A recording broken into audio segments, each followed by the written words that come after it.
Well, we have a couple more open micers, but first, welcome up Janet for another piece.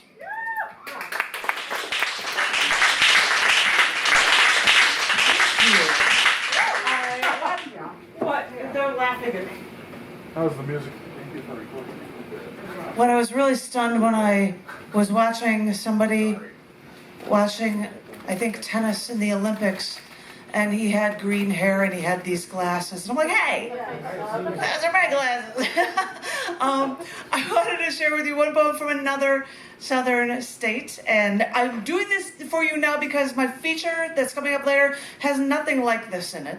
So I'm getting these out of the way. And this is for, it says Alabama on the street, and it is from the book The Universe is in Your Hands. It's got all sorts of crazy stuff in it. But before I read it, I'm going to explain to you, if people don't happen to know, this t-shirt I had made, and it has the city of Chicago on it, and in gray it has neighborhood names on it. But the only streets that are listed in all caps in red are the streets I lived on. And there are also in lowercase a lot of open mics that I have frequented over the years, and many of them are closed, including Cafe Aloha and the cafe and this place, and Mestizo like Vito, and Tangible Books is even in there, Beach Poets, and there's a bunch of them there scattered. But I figured and I put some sporting things on there too. But anyway, Did you sell these? no, I just made this custom shirt for this week for me reading, and you don't want to have a map of the streets I lived on. I lived on Magnolia. But that was in Andersonville, and then I lived on Belden, and then I lived on Kimball, and then John and I lived on Troy. I lived on Belden in Logan Square. When? 94, 95. Your neighbors. Also Wrightwood. Oh yes, you're right. I didn't mention that when I was living with Beth. I was on Wrightwood, and I mentioned that on there too. But why am I telling? Anyway, I'm just telling you, I had this shirt custom made for all of these readings I'm going to do in Chicago this week, and this is how I fill space. But anyway, this is for Alabama. It's a long one, and it's called Surprised at What You Might Find. After driving across the country, we usually just drive through Alabama to get to somewhere else. Leave Logan Square in Chicago to get to New Orleans for Mardi Gras weekend, that sort of thing. I haven't given Alabama much thought. Now, I may be totally ignorant about Alabama's civil rights legacy. I visited Florida Cape Canaveral last, but I've never known of Alabama's U.S. Space and Rocket Center, so maybe I'm the one that's missing out. Then June 24th, 2022 came, and then I learned that the Supreme Court overturned Roe v. Wade, and abortion in Alabama instantly became illegal, except when the life of a mother is in danger, with no exceptions for rape or incest. I don't know if I should be more angry at the government taking away rights, or that such personal rights are taken away from women. Then I heard that LeVar Burton, Geordie LaForge, that guy with the visor from Star Trek The Next Generation, that guy, the host of the Reading Rainbow PBS TV series for kids, he did a mock show about an Alabama banned book for sexual content that was banned only because the author's last name was gay. So I don't want to make inferences about a state because it happens to be in the South. I mean, I like New Orleans. I spent a good part of my childhood in Southwest Florida, and California is far too Southwest, but they're so liberal as they come. So, I can't really judge. So, I don't know what to think when I hear that Alabama has a new method of killing their prisoners. Okay, I come from a state where capital punishment was repealed for over half of this millennia, so hearing reports of an all-new execution piqued my interest. I know that a lot of executions by lethal injection stopped because drug companies wouldn't supply the drugs that contribute to the killing. Sorry, it's technical explanation time. With lethal injections, they first use a drug to make them feel good. The second drug stops the nervous system from telling the muscles to move, to stop the writhing, violent shaking, or thrashing, because nobody wants to see somebody fighting to survive in their execution. Then the third drug kills them. And now, some may assume that drug companies wanted more moolah for the drugs, but I know for a fact that one company stopped supplying these drugs because they didn't support lethal injection. But none of that matters when the penal system wants to kill their prisoners and they can't get the drugs to make it happen. So, Alabama came up with a plan. They thought, hey, we're going about this the wrong way. We can induce death by depleting oxygen. And hey, why not make them inhale nitrogen? Because if nitrous oxide can make somebody laugh, then this has to be a humane way to go. You know, humane for killing people. All that, and we wouldn't have to deal with those pesky drug companies again. Then wouldn't have to worry about having issues with killing people. Next question. Is this safer? Maybe. Is it less painful? For whom? Oh, I'm sorry. I'm playing interrogator and inquisitor at the same time. These lines are beginning to blur, and I'm losing my focus on this story. I think the point was that we didn't want to hurt the prisoners while we were killing them. Let that sink into your head for a moment. But the thing is, with these drugs and lethal injection, they numbed you first. Then they stopped you from fighting back. And now?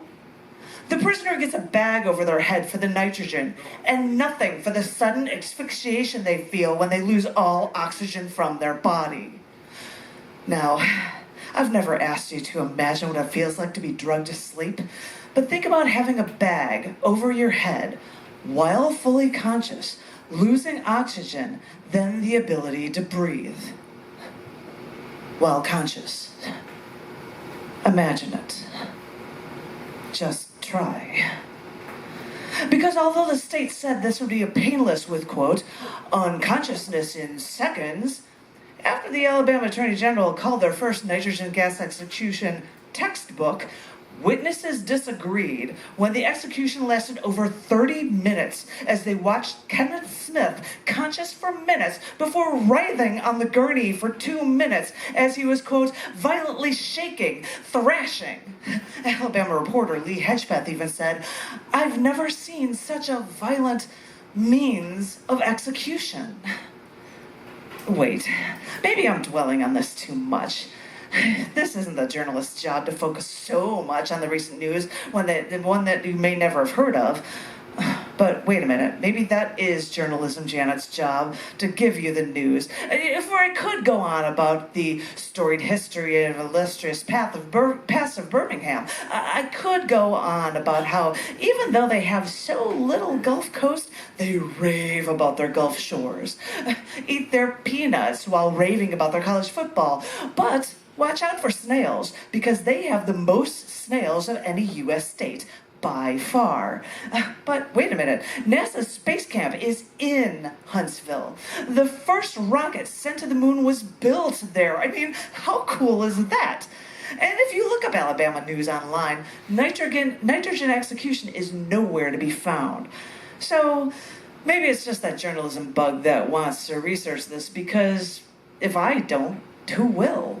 Maybe it doesn't occur to the world to learn about this, only to this inquiring mind. So let me leave you with this.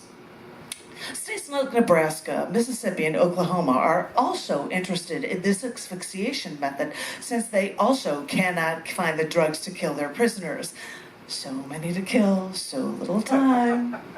And let me quote Nebraska State Senator Lauren Lippincott, quote, if given this option, we are certain that the Nebraska Department of Corrections will use this method to humanely give justice to victims.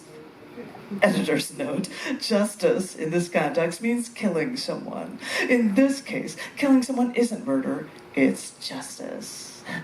So, there I go again, interjecting commentary instead of relaying the news. If you wanted mindless, I could tell you that the windshield wipers were actually invented in Alabama. Alabama's state animal is the black bear. And, by the way, because of animal cruelty laws, it's illegal to wrestle bears in Alabama. Mobile, Alabama used to be the capital of Louisiana, and Mardi Gras first occurred in Mobile. Speaking of drinking, Alabama is the only U.S. state to have an alcoholic beverage as its official drink. It's funny. I thought I could start and end this with a cute little tie-in to Mardi Gras and leave it at that. But when you really want to know the full story with more research, you're surprised at what you might find. I thought I could wrap this up while talking more about Alabama's stance post Roe v. Wade. Oh, they put a little bow on this and say it was all done, this poem. But then I just heard on the news that after a patient wandered into an IVF cryogenic, aka frozen, nursery and accidentally dropped an embryo vial, one couple sued, but a lower court ruled embryos cannot be defined as people or children and dismissed the wrongful death claim. So they took to Alabama State Supreme Court in Montgomery and they, quote, ruled that frozen embryos can be considered children under state law. The court document even referred to the couple as next friends of the deceased embryo/minor. This Supreme Court ruling granted fertilized eggs, the same rights as children. And at least Alabama hospitals halting IVF treatments to impregnate women as more dominoes continue to fall when no other state has given personhood to fertilized eggs. I mean, even strict states won't prosecute problem pregnancies before the 24th week. This slanted ruling now limits the availability of modern health care to people who need it. I see people struggling in Alabama now, not because of the destruction of the right to an abortion, but because they want to have kids, but now their court system and doctors tell them they're now stuck and can't. Here's a new twist. After a third IVF clinic in Alabama halted services because of this ruling, Gabby, an Auburn, Alabama potential mother, wanted to ship her embryos to, wait for it, Illinois. Texas, so that she could be implanted and have a baby.